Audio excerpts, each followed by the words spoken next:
दोस्तों नमस्कार। कानूनी बात बताने वाले मेरे YouTube चैनल में आपका स्वागत है। और आज का जो विषय है, अलग विषय, वो है वन पर्सन कंपनी यानी ओपीसी। अब बहुत बार ऐसा होता है कि कंपनी स्थापित कर रहे तो 2 से ज़्यादा लोग लगते थे। प्राइवेट कंपनी हो रही तो 2, पब्लिक लिमिटेड कंपनी कर दी तो मिनिमम 7 लगते थे। तो वन पर्सन कंपनी का फंडा तो तब अस्तित्व ही नहीं था। 2013 के बाद ये फंड आ गया। तो 2013 के बाद एक आदमी भी अपनी कंपनी निकाल सकता है खुद के नाम पे। यानी इस कंपनी में एक ही सदस्य होगा और वही सदस्य यानी मेंबर ऑफ एसोसिएशन में भी उसका ही नाम होगा। शेयर होल्डर वो अकेला हो रहेगा।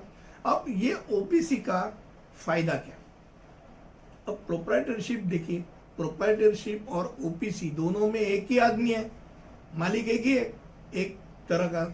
तो प्रोप्राइटरशिप में आपका जो रिस्क रहता है, रिस्क फैक्टर, तो दायित्व तो रहता है, असीमित रहता है। तो तुम्हारे घर तक का तुम्हारा लीला हो जाएगा सब, अगर कुछ आ गया आंख पे तो। पर ओपीसी में, वन पर्सन कंपनी में दायित्व सीमित रहता है। यानी प्रोप्राइटरशिप के भी फायदे ले लिए और कंपनी के भी फायदे ले लिए। अब जाके और 2 चीज में हम नजरअंदाजी करेंगे कि कौन सा बेहतर रहेगा, ओपीसी रहेगा या प्राइवेट लिमिटेड कंपनी रहेगी। दोनों प्राइवेट ही है, क्योंकि ओपीसी को एक प्राइवेट कंपनी करके माना जाता है। अब विशेषता क्या है? तो ओपीसी में एजीएम और बोर्ड मीटिंग और अन्य कोई चीज रहती हो उसकी ज्यादातर आवश्यकता नहीं रहती इतने जितने प्राइवेट कंपनी में रहती। प्राइवेट कंपनी में तो क्योंकि वो अकेला ही आदमी है, मैंने भाई बोर्ड मीटिंग ले ली, मैं बैठा था चाय पीने के लिए, तभी मेरी बोर्ड मीटिंग होगी। इधर बोर्ड मीटिंग जो लिखेगा वही बोर्ड मीटिंग।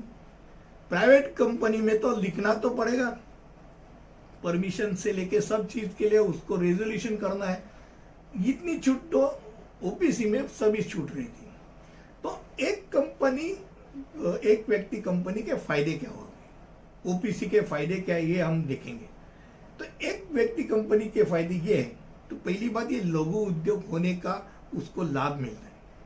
अब अगर प्रोप्राइटर हो तो लघु उद्योग नहीं बोल सकता, कंपनी उद्योग है तो ये लघु उद्योग में आ जाता है, क्योंकि ये प्राइवेट कंपनी करके माना जाता है। फिर वो एकल स्वामी है, वो खुद निर्णय ले सकता है, वो खुद उसका स्वामित्व है, किसी को पूछने की जरूरत नहीं। 2-3 अगर डायरेक्टर है तो भाई दूसरे डायरेक्टर की अनुमति लेनी पड़ती है। इधर वही आदमी है, वही फाइनल अथॉरिटी है। क्रेडिट रेटिंग भी अच्छी होती है। आयकर कानून के तहत उसको अच्छे लाभ मिलते हैं। ये प्राइवेट कंपनी से ज्यादा बेहतर ओपीसी में लाभ मिलते हैं। अब किसी भी देर से अगर भुगतान हो तो वो ब्याज दर की प्राप्ति अच्छी तरह कर सकता है। मेन चीज है विश्वास और प्रतिष्ठा।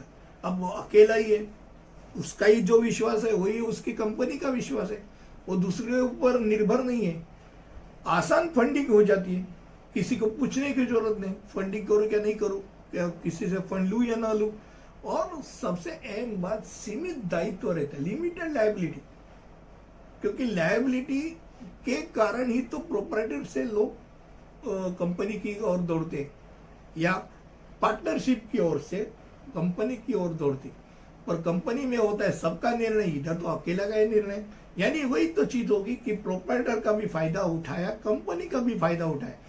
आज के जग में सबसे अहम और अच्छी तरह चलने वाला चीज क्या है? तो ओपीसी।